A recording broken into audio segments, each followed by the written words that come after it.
মেয়েটির নাম নাইরিতা। খুব অল্প বয়সেই কোনো এক অজ্ঞাত রোগের কারণে সে তার হাঁটা চলার শক্তি হারিয়ে ফেলে।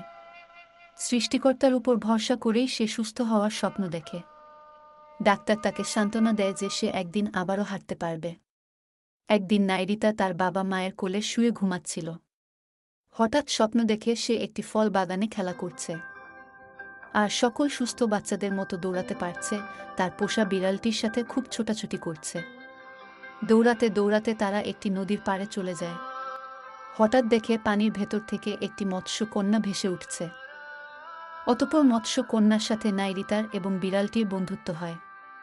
তারা একসাথে খুব আনন্দ করত। বিড়ালটি নাইরিতাকে ছাড়া থাকতেই চাইত না। নাইরিতাও বিড়ালটিকে খুব ভালোবাসত। পানির নিচ থেকে মৎস্য রানী তাদের এই খুনসুটি দেখতেন। একদিন তিনি অন্য মৎস্যকন্যাদের হাত দিয়ে নাইরিতার জন্য কিছু বই পাঠালেন।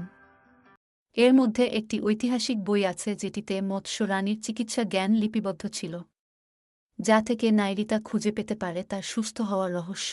নাইরিতা খুব আগ্রহ নিয়ে বইটি পড়তে শুরু করে। হঠাৎ নাইরিতার ঘুম ভেঙে যায় এবং ফিরে আসে নির্মম বাস্তবতায়।